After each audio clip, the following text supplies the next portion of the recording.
Hey everyone, welcome back to the channel. Today, we're putting two Sigma zoom lenses head to head.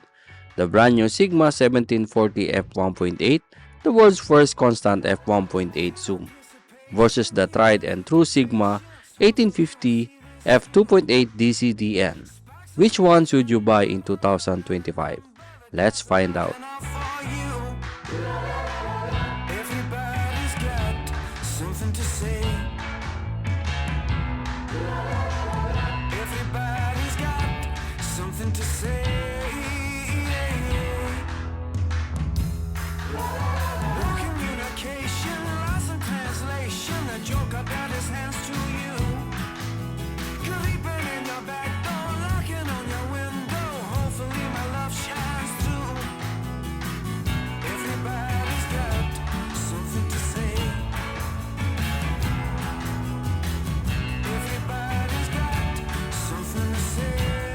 First, design and size.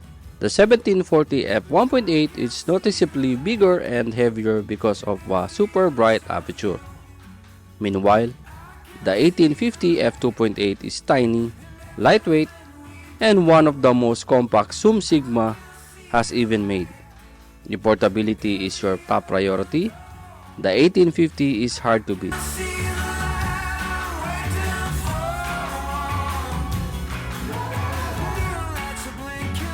Here's the biggest difference, the aperture. The 1740 stays at f1.8 across the whole range, which is basically like having 3 primes in one lens. It's amazing for low light shooting, shallow depth of field, and cinematic bokeh. On the other hand, the 1850 is f2.8 constant, still fast but definitely notice the one-stop difference in low light situation.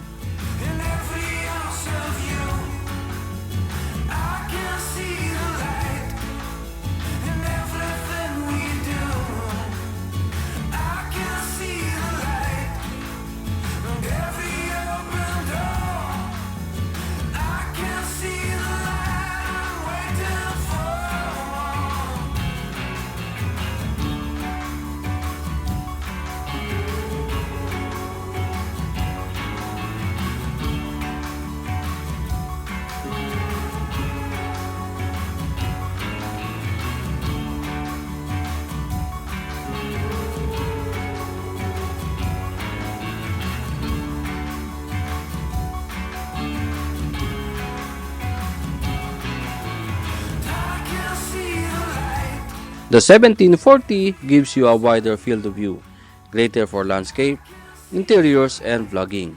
The 1850 extends further, making it more versatile for portraits and general everyday photography. So it really depends on whether you prefer wide or tele-reach.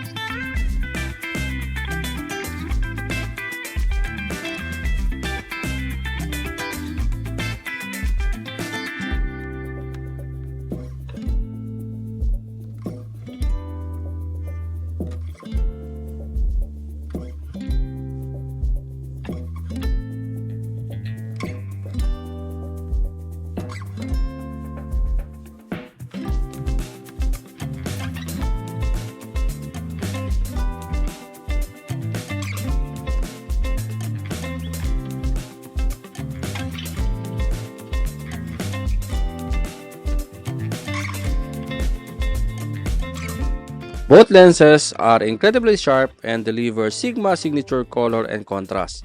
The 1740 really shines with wide open f1.8, producing beautiful subject separation.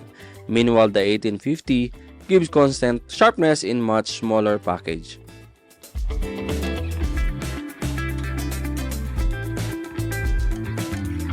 If you are a low-light shooter, portrait lover, or someone who wants prime-like performance in a zoom, the 1740 f1.8 is for you.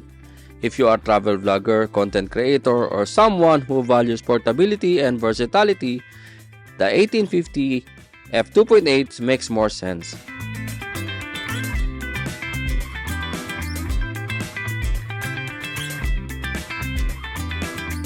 1740 f1.8 will cost more and add weight to your bag. But it's a revolutionary for APS-C shooters who want prime-like result.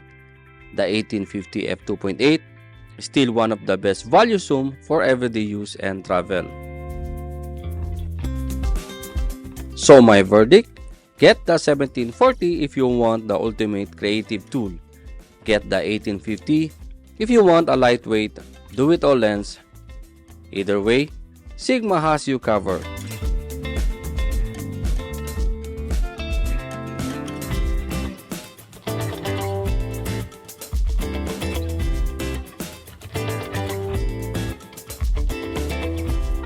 Which one would you choose?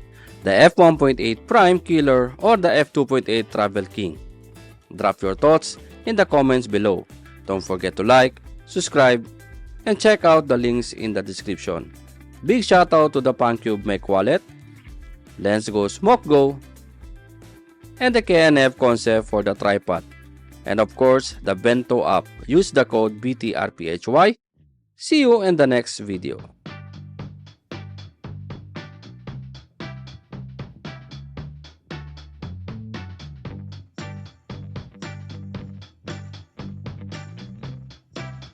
If you like our background music, check the audio. These platforms offer tons of background music and sound effects, perfect for your video if you are a content creator or filmmakers. Check the audio. They have these two cool AI, the Link Match and the Hands AI.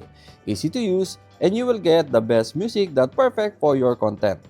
If you want to avail the 70% off, please check the link on the description on this video and use my promo code to avail the 70% off on Audio Pro for 1 year. And if you are searching for a film emulation, check this Dehancer. They have a film emulation set that brings your photo and video film look and nostalgic effects.